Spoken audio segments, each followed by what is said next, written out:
قرآن کی بہت سی آیات میں قتال کا حکم بھی، بدلہ لینے کا حکم بھی، وَجَزَاءُ سَيِّئَةٍ سَيِّئَةٌ مِثْلُهَا، ہر برائی کا بدلہ ویسی برائی ویسا ہی بدلہ ہو۔ قرآن کہتا ہے وَقَاتِلْهُمْ حَتَّى لَا تَكُونَ فِتْنَةٌ، فتنے کے خاتمے کے لیے قتال بھی کرو۔ تو قرآن تو یہ بھی حکم دیتا ہے نا۔ قرآن کہتا ہے قتال کے لیے تمہارے ہاتھ کھول دیے گئے، قرآن کہتا ہے کہ ان کی گردنیں اڑا دو جہاں یہ تمہیں ملے، سورہ توبہ کے آغاز۔ تو پورا قرآن لو نا بھائی، ایک حصہ قرآن کا لیتے ایک کو نہیں لیتے، یہ قابل قبول ہی نہیں اللہ کیا۔ خود قرآن کہتا ہے سورۃ البقرہ آیت نمبر 85 افتؤمنون ببعض الکتاب وتکفرون ببعض، کیا تم کتاب کے بعض حصوں کو مانتے ہو بعض کو نہیں مانتے؟ صبر والی آیات تو تمہیں سمجھ آ گئی، بدلے والی آیات سمجھ میں کیوں نہیں آتی؟ قتال والی آیات سمجھ میں کیوں نہیں آتی؟ پوری لو نا، دونوں لوگ تو دونوں باتیں سامنے آ جائیں۔ اور یہی محمد صلی اللہ علیہ وسلم ہیں۔ اگر 16-17 کے متعلق فتح مکہ کے موقع پر یہ فرمایا ہے جہاں ملے گردن اڑا دینا ان بدبختوں کی، کعبے کے پردے میں لپٹے ہوئے ملے وہاں بھی اڑا دینا ان کو، اور اتنے قتل ایک گستاخ اسی شکل کیفیت میں ملا، صحابہ نے کعبے کے پردے سے نکال کر اللہ کے رسول کے حکم پر قتل کیا اس۔ جہاں یہ ہے وہی فتح مکہ کے دن کیا ہے؟ میں تمہیں وہی کہتا ہوں جو یوسف علیہ السلام نے اپنے بھائیوں سے کہا تھا، سب کو معاف کر دیا، بالکل معافی بھی ہے، لیکن صرف معافی نہیں ہے، ایگزیکیوشن بھی ہے، بدلہ بھی ہے، گردنوں کو اڑایا جانا بھی۔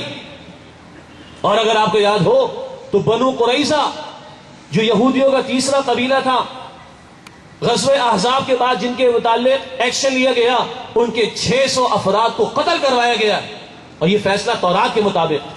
تفصیل جائیے کتابوں میں ملے گی آپ کو، سورہ احزاب کی تفسیر میں مل جائے گی انشاءاللہ تعالی، لیکن یہ بھی تو سنت رسول میں ہے، اس کے اشارے قرآن حکیم میں موجود ہیں۔ تو یہ کہنا سوال نمبر 2 کہ جی صبر کی تلقین ہے، معاف کر دینے کی تلقین ہے، بالکل ہے، مگر بدلے کا بھی حکم ہے، قتال کا بھی حکم ہے، گردنوں کے اڑائے جانے کا حکم بھی قرآن حکیم میں موجود ہے۔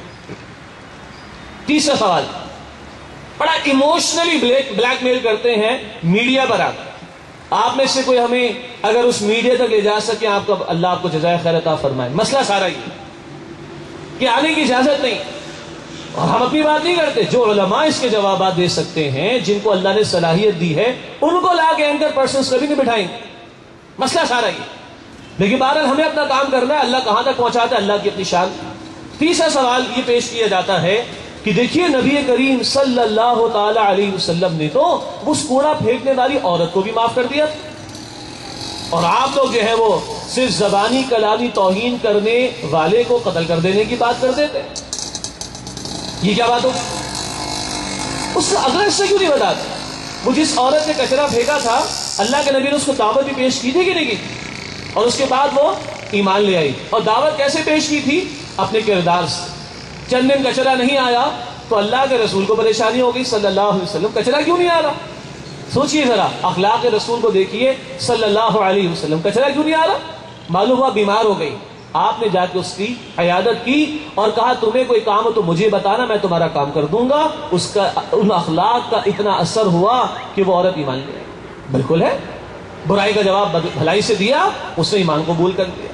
لیکن جن گستاخان رسول کا معاملہ ہوا، ان کا تو خبث باطن، ان کی تو بدبختی تھی کہ وہ اپنی زبان کو بد کلامی کی انتہا پر لے جایا کرتے تھے، جن کے قتل کے لیے رسول اکرم صلی اللہ علیہ وسلم نے حکم بھی دیا ہے، جیسے کہ مدنی دور میں کئی واقعات جو ہمارے سامنے آتے ہیں۔ ایک اصولی بات اور سمجھ لیجیے، ایک اصولی مجموعی بات، جب تک اللہ کے رسول کے پاس طاقت نہیں تھی صلی اللہ علیہ وسلم، آپ نے صبر کیا ہے، آپ نے برداشت کیا ہے۔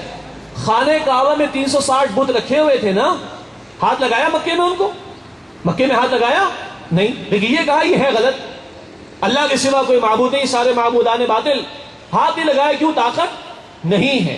لیکن جب طاقت ہاتھ آئی ہے، فتح مکہ کا موقع ہے، تو جا کے بتوں کو پہلے توڑا ہے کہ نہیں توڑا؟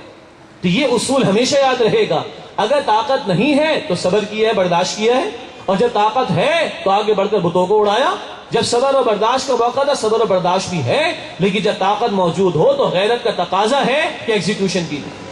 یہی معاملہ اس میں بھی دیکھ لیجئے، جب تک طاقت ہاتھ میں نہیں ہے صبر بھی ہے، برداشت بھی ہے، لیکن جب طاقت ہاتھ میں ہے تو وہ کچھ معاملات ہیں کہ کعب بن اشرف بھی قتل ہوتا ہے، اور ابو رافع کو قتل کروانے کے لیے اللہ کے نبی صحابہ کرام کو خیبر بھیجتے ہیں، جاؤ وہاں قتل کر کے آؤ، اور ابن خطل کو فتح مکہ کے موقع پہ قتل کروایا جا رہا ہے۔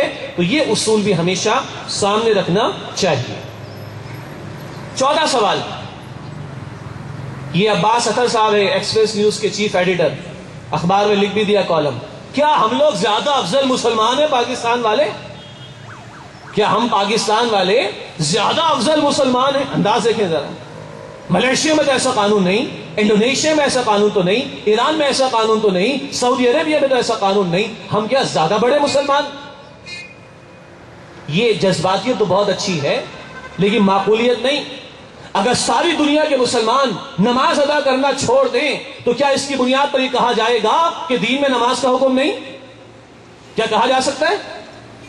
ساری دنیا کے مسلمان سیکولرزم کو اپنا نظام بنا لیں جس میں اللہ کی حاکمیت کی نفی ہوتی ہے اور انسانی حاکمیت کو افرم کیا جاتا ہے، اگر سارے مسلمان بھی مل کر یہ کام کر ڈالیں معاذ اللہ، تو کیا اس سے اللہ کی حاکمیت کی نفی ہو جائے گی کہ اللہ کی حاکمیت کا تقاضا نہیں؟ بچوں والی بات ہے۔ اور اگلا جواب اس کا یہ ہے، یہ 56 یا 60 ممالک میں کتنے ممالک ہیں جو اسلام کے نام پر بنے؟ کوئی ہے جو اسلام کے نام پر بنا ہو؟ جب دنیا میں سیکولرزم کا ڈنکا چل رہا تھا، ہم نے اعلان کیا لا پاکستان کا مطلب کیا؟ لا الہ الا اللہ۔ دنیا میں جتنے 60 مسلم ممالک ہیں، ان میں سے کس ملک کے کانسٹیٹیوشن میں لکھا ہوا ہے sovereignty belongs to اللہ سبحانہ وتعالی؟ صرف پاکستان۔ میرے علم کی حد تک نہیں ہے کسی مسلم ملک کے کانسٹیٹیوشن میں لکھا ہوا ہو کہ حاکمیت اعلی اللہ کے لیے، and no legislation will be made repugnant to the Quran and سنہ، اور قرآن و سنت کے خلاف کوئی قانون نہیں بنے۔ ہے کوئی مثال؟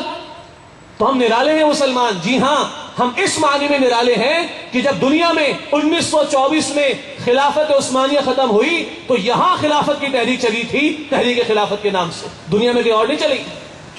جب دنیا میں سیکولرزم کا ڈنکا تھا تو ہم نے ملک لیا، اسلام کے نام پر لیا، ہم نے قربانیاں دی، اسلام کے نام پر قربانیاں دی، ہم نے کانسٹیٹیوشن میں شامل کرایا ان دفعات کو تو پاکستان میں کرایا، تو یہیں یہ شاید دکھائی دے گا زیادہ۔ تو یہ کہنا کہ جی ہم زیادہ افضل مسلمان ہیں، اور بتائیے پاکستان کے سوا اور کس ملک کے اندر جو ہے وہ یہ قانون موجود ہے، تو بھائی پوری دنیا کا اسلام سے پھر جانا اس بات کی دلیل نہیں ہے کہ اسلام نہیں ہے۔ سارے مسلمانوں کا نماز کو ترک کر دینا اس بات کی دلیل نہیں ہوگی کہ اسلام میں نماز کا حکم نہیں۔ دین عقل کی بنیاد پر نہیں چلتا، جذباتیت کی بنیاد پر اس کے اندر معاملات طے نہیں ہوتے، دین طے ہوتا ہے قرآن و سنت کی بنیاد پر، وہاں دلائل موجود۔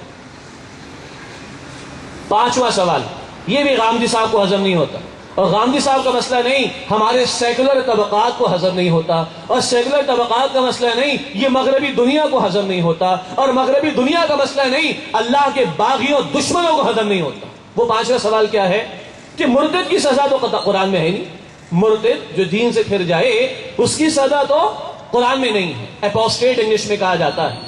یہی مسئلہ سلمان تاثیر کا تھا، آگے اس کی بیٹیوں کا بیان کہ ہمارے ابا جان تو بڑے بولڈ قسم کے آدمی تھے، بڑے بہادر قسم کے آدمی تھے، وہ تو قادیانیت کو جو یا قادیانیوں کو جو پاکستان میں کافر قرار دے دیا گیا ہے اس فیصلے کو بھی ریورٹ کرانا چاہتے تھے، انہوں کو مسلمان قرار دلوانا چاہتے تھے۔ یہ بکواس تو آتی ہے پھر زبان۔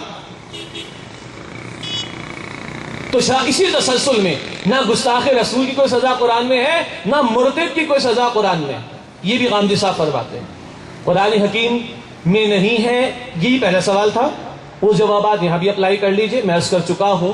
جہاں تک یہ تعلق ہے مرتد یعنی اسلام سے پھر جانے والی کی سزا قرآن میں بھی ہے۔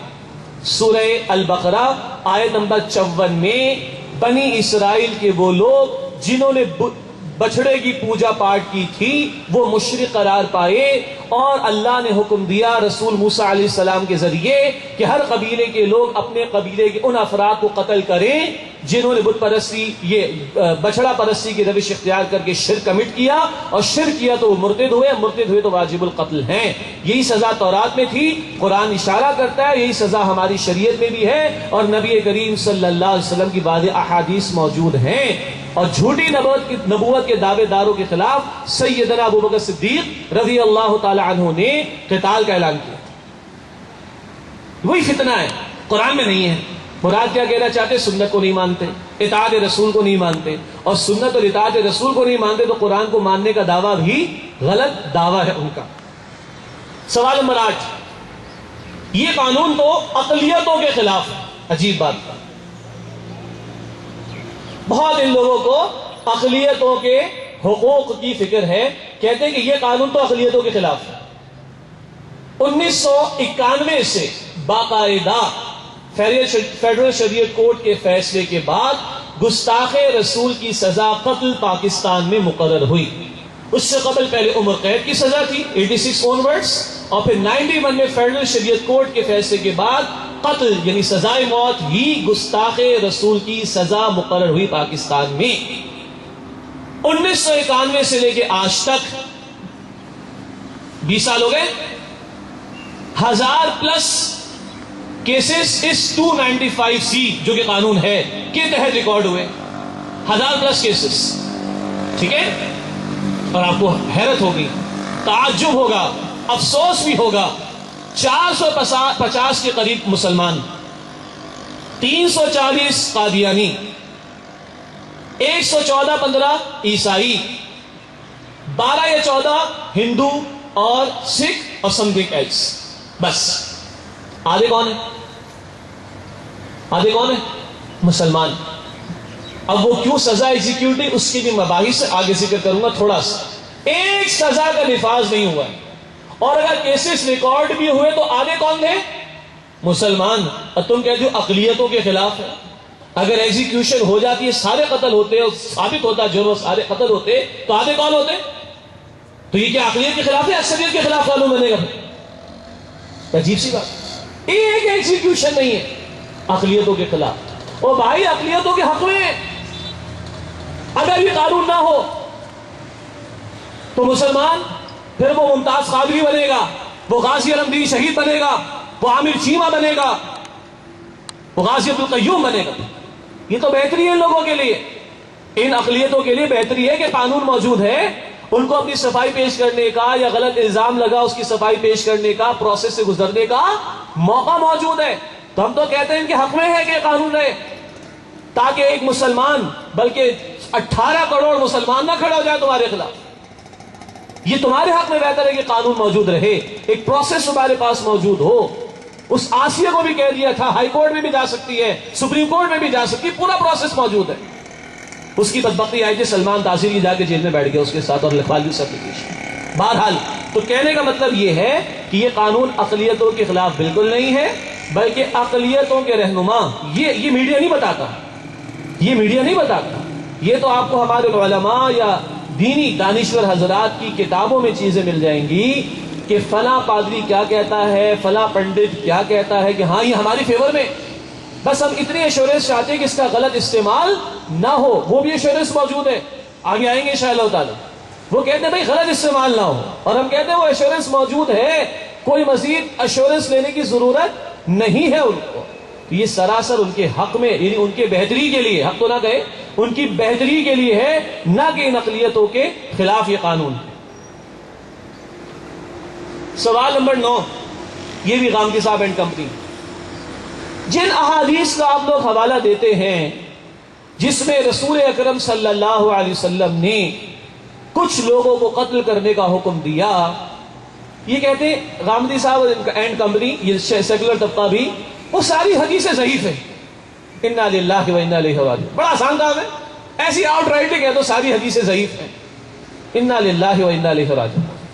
یعنی امت اہل سنت والجماعت کی کم از کم بات کروں، کتاب اللہ کے بعد صحیح بخاری کو معتبر ترین کتاب مانتی ہے حدیث، وہاں ابو رافع کے قتل کی طرف اشارہ موجود، وہاں کعب بن اشرف کی طرف قتل کا اشارہ موجود، بنو قریظہ کے حوالے سے ایکشن کا تذکرہ موجود، اور جی کیا کہتے ہیں، اور جی وہ تو ضعیف روایات۔ بہت آسان کام ہے نا، مطلب وہ چھان پھٹائی جو 1400 برس کے علماء نے کی، یہ امت کی پوری چین چلی آ رہی ہے جس پر امت کا اجماع ہے، گستاخ رسول کی سزا قتل ہے، اس پر پوری امت کا اجماع ہے۔